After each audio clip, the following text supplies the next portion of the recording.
Ricardo Méndez siempre se consideró un hombre de estructuras sólidas.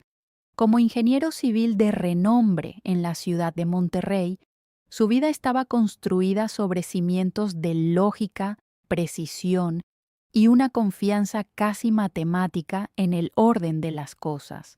Su hogar en el exclusivo sector de San Pedro era, a sus ojos, el monumento final a su éxito. Una residencia de líneas minimalistas, grandes ventanales y una armonía que compartía con Elena Villeda, su esposa desde hacía 12 años. Elena, una curadora de arte con una sensibilidad vibrante, era el color que complementaba la rigidez de su mundo. Para Ricardo, su matrimonio no era solo un contrato legal o una convivencia afectiva, era la viga maestra que sostenía todo su edificio personal. Durante más de una década, Ricardo caminó por los pasillos de su vida con la certeza absoluta de que el amor que recibía era el mismo que él entregaba. Una devoción inquebrantable, libre de grietas. Sin embargo, en la arquitectura, incluso el material más resistente puede sucumbir a una fatiga invisible, una erosión silenciosa que ocurre bajo la superficie hasta que el colapso se vuelve inevitable. El cambio no fue una explosión, sino una serie de ruidos extraños en la estructura que Ricardo inicialmente prefirió ignorar. Comenzó con pequeños desvíos en la rutina de Elena. Las cenas que antes eran el santuario de la pareja se vieron interrumpidas por el brillo incesante de la pantalla de su teléfono. Ella, que siempre había sido una mujer de palabras fluidas y risas fáciles, empezó a habitar un silencio denso, poblado por secretos que Ricardo no alcanzaba a descifrar. Los viajes de negocios a la capital se volvieron más frecuentes y sus regresos estaban marcados por una frialdad que helaba el aire de la habitación matrimonial. Ricardo notaba cómo ella evitaba su mirada, cómo su cuerpo se tensaba cuando él intentaba rodearle la cintura. La calidez que una vez definió su relación se había evaporado, dejando en su lugar una cortesía profesional, casi administrativa. Él se preguntaba si era el estrés del trabajo, la crisis de los 40 o simplemente el desgaste natural del tiempo, pero en lo más profundo de su ser, una alarma instintiva empezaba a sonar, advirtiéndole que los planos de su vida ya no coincidían con la realidad. La sospecha cristalizó una tarde de martes, un día en que el destino decidió quitarle la venda de los ojos de la manera más trivial posible. Ricardo había regresado a casa más temprano debido a la cancelación de una junta de obra. Al entrar, el silencio de la casa era absoluto, pero el aire se sentía cargado. Al pasar frente a la habitación de invitados, una estancia que rara vez se utilizaba y que Elena había convertido parcialmente en un estudio de yoga, notó que la puerta estaba entreabierta. Un aroma que no pertenecía a su hogar, un perfume cítrico y amaderado, diametralmente opuesto a su propia fragancia, flotaba en el ambiente. Al entrar, vio sobre la cama un pañuelo de seda que no recordaba haberle comprado a Elena, y bajo la mesilla de noche, un pequeño gemelo de plata con iniciales que no eran las suyas. El mundo pareció inclinarse bajo sus pies. No hubo gritos ni escenas, solo un vacío gélido en el estómago. En ese momento, el ingeniero que habitaba en él tomó el control. No podía confrontarla sin pruebas. Necesitaba un diagnóstico preciso de la falla estructural antes de decidir si valía la pena intentar una reparación o proceder con la demolición total. Ricardo, aprovechando su conocimiento en sistemas de seguridad y redes que había implementado en sus proyectos residenciales, inició una investigación técnica que transformaría su propio hogar en una jaula de cristal transparente. No se limitó a revisar el teléfono de Elena. Eso era demasiado arriesgado y fácil de detectar. En lugar de eso, aprovechó un fin de semana en que ella visitaba a sus padres para instalar un sistema de vigilancia de grado militar. Colocó microcámaras de lente de alfiler en los detectores de humo y sensores de movimiento de la sala principal y, crucialmente, en la habitación de invitados. Configuró un servidor privado en su oficina, oculto tras 3 capas de encriptación, donde cada movimiento, cada palabra y cada suspiro en la casa quedarían registrados en alta definición. Durante las 2 semanas siguientes, Ricardo se convirtió en el espectador de su propia tragedia.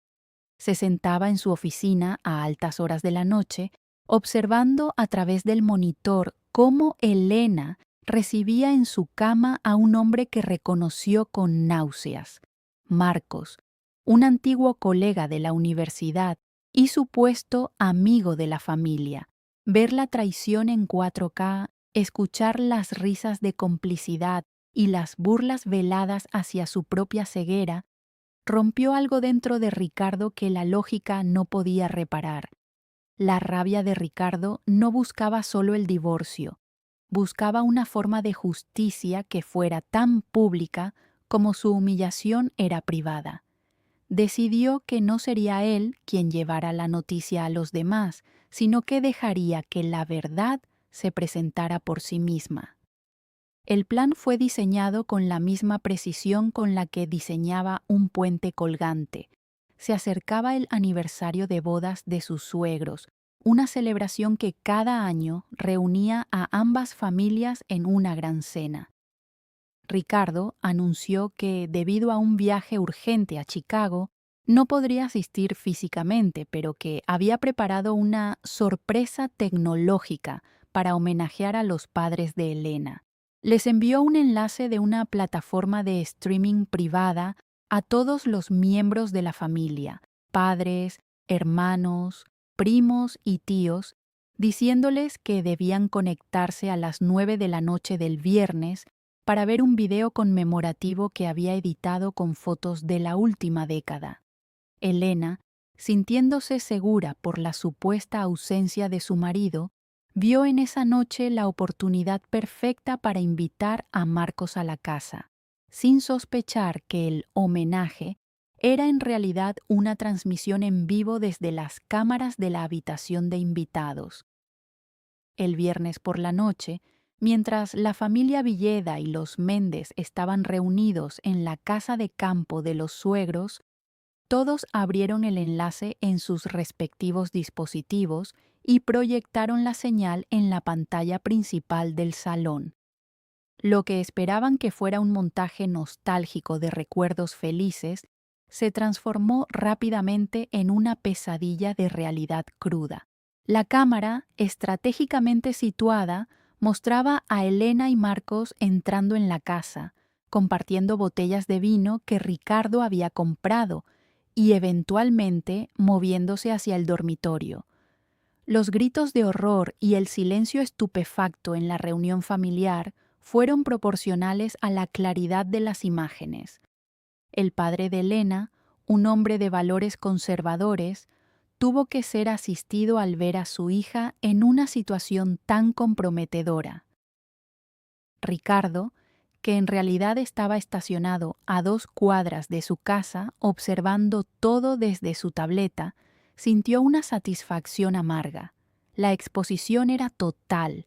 El velo se había rasgado de forma irreversible frente a las únicas personas cuya opinión Elena realmente valoraba. Minutos después de que la transmisión se cortara abruptamente, probablemente porque algún familiar llamó a Elena para advertirle entre sollozos, Ricardo entró en su propia casa. La atmósfera era eléctrica, cargada de una tensión que se podía cortar con un cuchillo.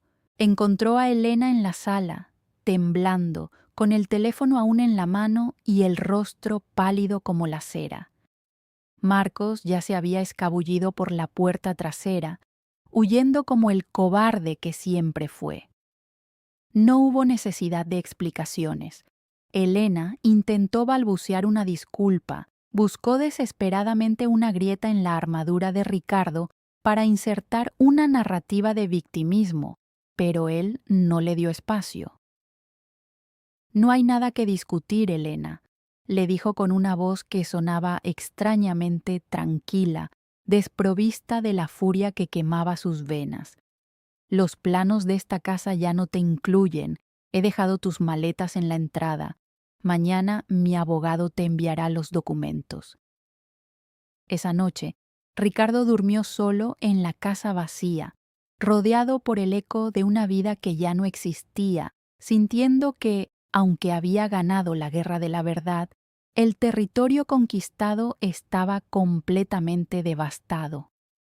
Los meses siguientes fueron una tormenta de trámites legales y escrutinio social. El video, aunque borrado rápidamente de la plataforma, se convirtió en el tema de conversación obligatorio en los círculos sociales de Monterrey. La reputación de Elena quedó hecha jirones. Sus padres, avergonzados, se distanciaron de ella, y su círculo de amistades se dividió entre los que la condenaban y los que consideraban que la venganza de Ricardo había sido excesiva. En el ámbito legal, el proceso de divorcio fue feroz. Ricardo, armado con las grabaciones y una bitácora detallada de los gastos que Elena había hecho con dinero conyugal para financiar sus encuentros con Marcos, logró una resolución favorable. Debido a las cláusulas de infidelidad y conducta deshonrosa que habían incluido en su acuerdo prenupcial, una sugerencia de Ricardo años atrás que Elena había aceptado sin leer con cuidado, ella perdió gran parte del patrimonio que esperaba conservar. Los abogados de ella intentaron alegar invasión a la privacidad, pero en el complejo entramado legal, Ricardo se defendió argumentando que la seguridad del hogar era su responsabilidad y que las cámaras estaban instaladas para la protección de la propiedad. La caída social de Elena fue profunda. Perdió su posición en la galería de arte, no por la infidelidad en sí, sino por el escándalo público que afectaba la imagen de sus benefactores. Se mudó a un pequeño apartamento en otra zona de la ciudad, lejos de los lujos a los que estaba acostumbrada, enfrentando por primera vez en años la realidad de una vida sin el soporte financiero y emocional de Ricardo. Por su parte, Ricardo también pagó un precio. El hombre que salió de ese divorcio no era el mismo que entró.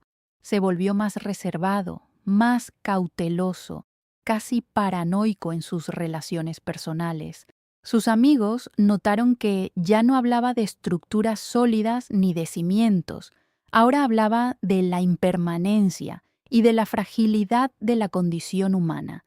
La casa de San Pedro, que antes era su orgullo, se sentía ahora como un mausoleo de errores.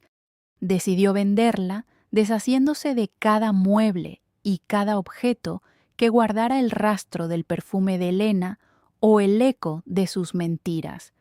6 meses después del incidente, Ricardo se encontraba sentado en el balcón de su nuevo departamento, una propiedad mucho más pequeña pero con una vista impresionante de las montañas. Había pasado gran parte de ese tiempo en terapia, tratando de entender por qué había sentido la necesidad de una exposición tan pública y violenta. Aprendió que su búsqueda de justicia era en realidad una forma de canalizar un dolor que no sabía cómo procesar de otra manera. Sin embargo, no se arrepentía.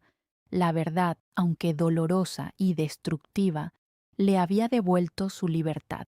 Había empezado a reconstruir su vida desde cero, centrándose en su trabajo y redescubriendo pasatiempos que había abandonado durante su matrimonio, como el senderismo y la fotografía de paisajes, donde la única estructura que importaba era la de la naturaleza, que no sabe de traiciones.